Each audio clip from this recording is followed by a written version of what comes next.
One good thing I know about him, I'm sure my viewers will agree that if we will sleep here, we have a lot to unfold and a lot to learn.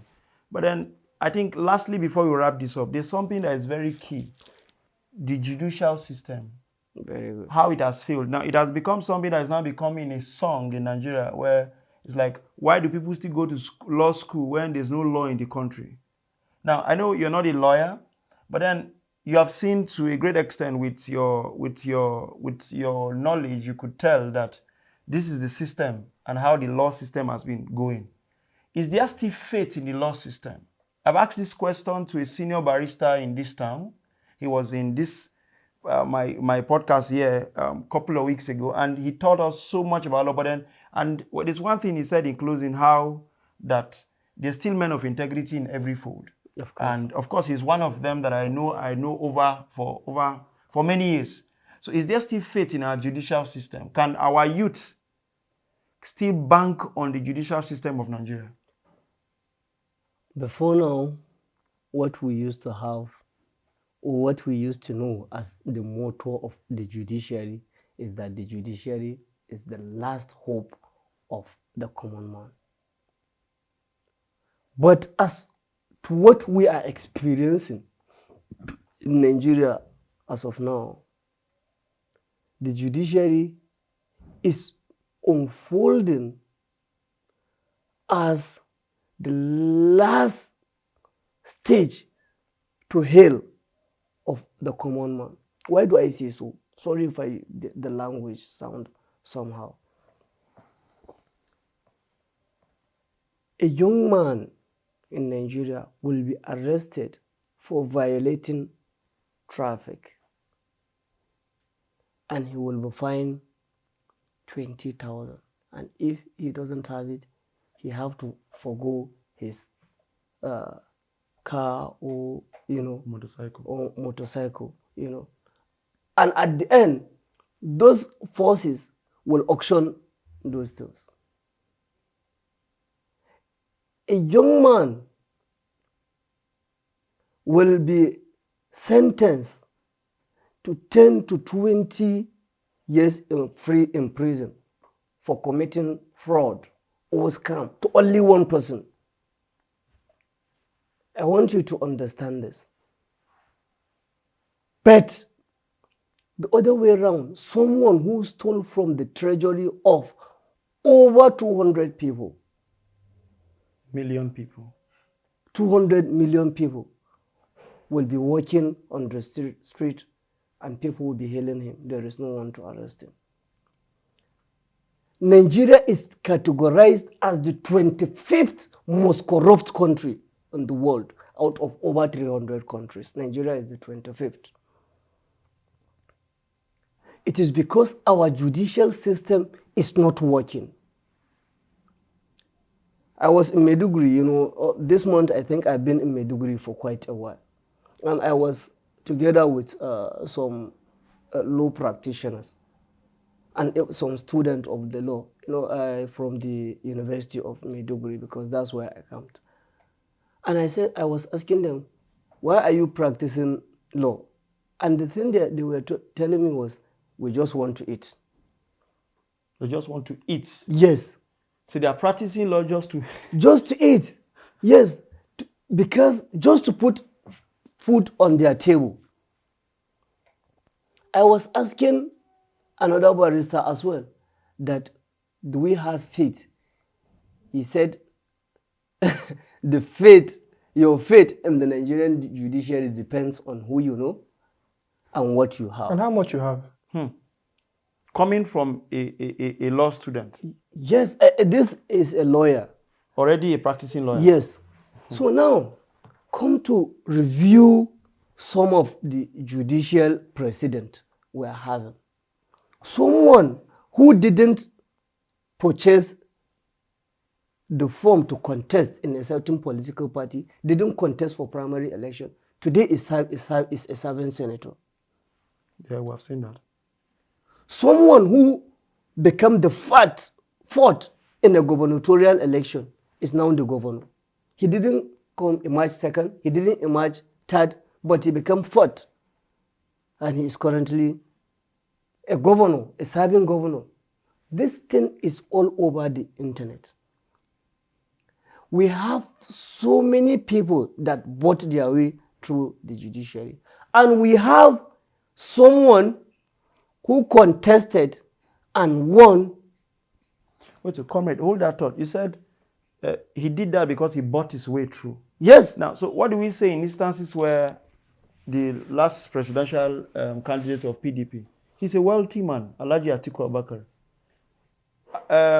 Dr. Peter Obi is also a wealthy man. How come they were still not able to buy their way through? Very good. They said politics is a game where the majority have their way and the minority have their say. So if you come from the minority, you can only have your say, no matter how rich you are.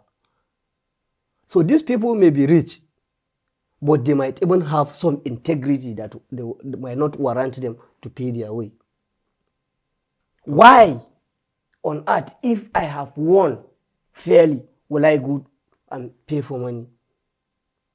This is even something. So if I pay this money, how will I get my money back? You know. So power, as you when you were making your introduction, you said they go hand in hand with politics. No matter how rich you are, you know, if you are at a certain level, you might not be able to influence your way. If you are following current, you know, with the Obasanjo statement of recent, he said he made mention clearly that the ruling party are trying to manipulate their way to have a one-party system in Nigeria. This is why they are trying to ensure that all opposition are silent by ensuring that they are not more on the political power. And it is happening. About 9 senators now from the opposition were down. 2 governors from Kano and Plateau State are about to go down as well. If you are following the election in Imo State and Nkoyi, can you call that election? No. So we all need to think, and we can change this, we as the youth. The only thing is on how we mobilize ourselves and choose the people and change the system. Because we are governed by policies. Please go over that again. That the youth need to mobilize themselves. Yes. And to what again? There was 3 things you mentioned. Yes. Change the system. You change the system by electing credible people. And you change the policies. And to change the policies. Yeah. We are having not too young to rule. But is it functional? Not yet. Adamu Garba wanted to contest for president alongside Buhari. At that time, the not too young to rule was already signed. But do you know what the APC did? They produced only one presidential form for sale, the one they sell to the president. And no one can have access to that form. Is that constitutional? No. It is unconstitutional. And you can't go to court to challenge the authority. We have instances where the governor of Kogi State, Yahaya Bello, was saying he bought all the forms for contestant in Kogi State. For his party? Yes, for his party. So it means even if you go to the national and you are not part of his team, you cannot access to the form. So this is the system we are having. How many of our leaders now in the National House of Assembly, in the Senate, can challenge the policies? Because the laws have to be amended to cater for such needs. You know, how many of our leaders? So now, we need people like you and I who have the mindset, the zeal, and the capacity, you know, to change it. Though we can have some youth who are corrupt, but you cannot use the outcome of a research of just 5% to generalize it on 95%. True. Just because Abo, is it Emmanuel Abo of Adamawa State is a youth and he was misbehaving, Just because Yahaya Bello is within that age bracket, he's, and he is misbehaving, you can't say that all Nigerian youth are very stupid. How many Nigerian youth are doing great things? As you made mention of recent, I won the Afro Longevity Innovative Competition.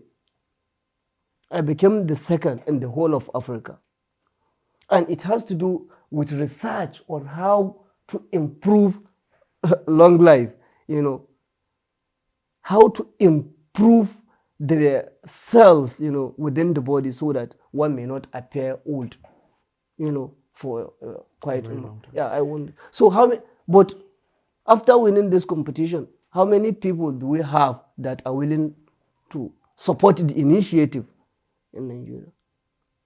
If it is in other countries, by now, investors, the government, should be boozing, calling my phone on how we can partner. But in the whole of Nigeria, after that, that's all. If you didn't bring it even here, maybe no one would even I've mentioned. have mentioned. Well, thank you very much. Now, I think we have learned so much today, and then for the youth out there, there's still faith in the law system. Now, I refuse to agree with that lawyer that says he's studying law to fit, because there are 1,000,001 that have still studied law, and some way they are men of practicing integrity, and they are able to still go into court and still do their thing and come out with justices for people. And there's still faith that every young man out there, any young man, woman out there, if you come out and mobilize, and then let's say no and enough is enough, and find a way to work to collectively to get into a place where we say this whole thing needs to stop, and then it can happen again. If plenty of NSAS happens in this nation before the next break of another presidential election, I think new Nigeria can be bettered.